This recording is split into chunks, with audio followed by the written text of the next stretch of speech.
Assalamualaikum warahmatullahi wabarakatuh. Di sini saya Litya Novianda Tia Putri akan mempresentasikan tentang penata kelolaan. Saya NRP 521310163 dari kelas Audit A. Tata kelola TI adalah bagian terintegrasi dari pengelolaan perusahaan yang menyangkup kepemimpinan serta proses yang mengarahkan dan mengatur organisasi dalam rangka mencapai tujuannya. Nah, dengan cara mencapai tujuannya adalah dengan memberikan nilai tambah dari pemanfaatan teknologi informasi dan juga sambil menyeimbangkan resiko yang ada dibandingkan dengan hasil yang diberikan oleh teknologi informasi dan prosesnya. Lalu, ini adalah best practice dari penata kelolaan. Jadi, mereka saling berhubungan dari mulai ITD value delivery, itu efektif atau tidak, lalu menuju ke risk management.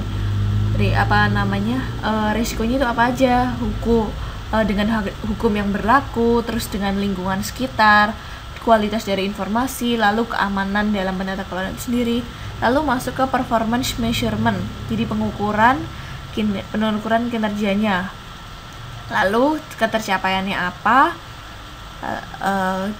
lalu ditinjau ulang lagi dengan IT strategi.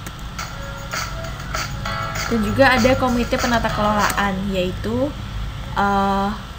ada IT Strategy Komite dan juga IT Steering Komite. Di sini bisa dilihat tanggung jawabnya masing-masing. Jadi IT Strategy Komite itu memberi wawasan dan saran kepada dewan tentang aspek bisnis, kelarasan TI dengan bisnis, capaian tujuan. IT itu membagi alokasi belanja TI, menyelaraskan dan menyetujui arsitektur IT yang ada dan sebagainya. Dan juga ada wewenang dan anggotanya. Wewenang IT Strategy Komite adalah memberi saran tentang strategi TI, menyetujui strategi TI, fokus pada isu strategi TI yang ada saat ini dan mendatang. Lalu siapa anggotanya? Yaitu dewan direksi dan tokoh tertentu atau ahli tertentu. Lalu pada IT Steering Komite, wewenangnya adalah menyampaikan strategi TI ke eksekutif, mengawasi pelayanan dan pengelolaan proyek TI secara harian bertahap, dan juga fokus pada implementasi TI. Anggotanya IT Steering Committee ini siapa? Ada sponsoring eksekutif, bisnis eksekutif, CIO, dan juga kayak advisor.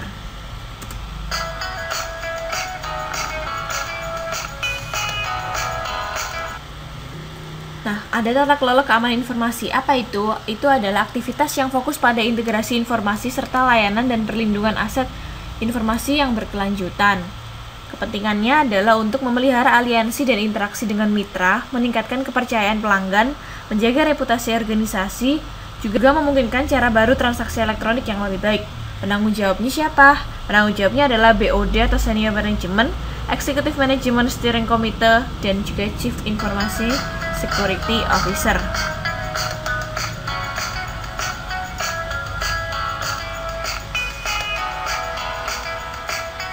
Nah, ini adalah strategi TI. Strategi TI berhubungan satu sama lain. Jadi antara strategi bisnis dengan strategi IS itu adalah arah bisnisnya. Lalu kebutuhan dan prioritasnya strategi IS berasal dari strategi IT. Strategi IT juga mendukung infrastruktur dan juga pelayanan. Strategi IS juga mendukung bisnis.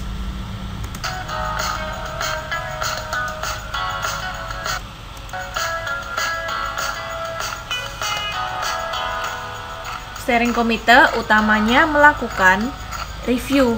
Kebanyakan Steering Committee melakukan review. Antara lain review rencana jangka panjang dan pendek Departemen TI, review dan menyetujui pengadaan hardware dan juga software, menyetujui memonitor proyek dan juga statusnya, review menyetujui pemilihan strategi dan pemenuhan sumber daya, review pengalokasian sumber daya, memutuskan sentralisasi atau desentralisasi, support pengembangan dan implementasi program keamanan informasi, dan juga melaporkan aktivitas TI kepada dewan yang ada. Lalu ada kebijakan dan juga prosedur yang ada itu sebagai pedoman dan arahan manajemen dalam mengembangkan kontrol terhadap TI dan juga sumber daya terkait. Nah, kebijakan ini dibutuhkan untuk konsistensi pada peningkatan daya saing dan juga produktivitas dari eksplorasi TI, dan juga untuk pencapaian dari tujuan bisnis dan juga implementasi kontrol TI.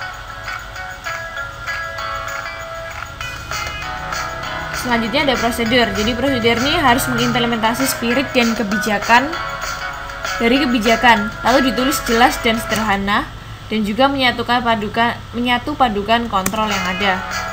Nah, ada metode analisa resiko, yaitu yang pertama adalah analisa kualitatif, yang kedua semi kualitatif, dan yang ketiga kuantitatif.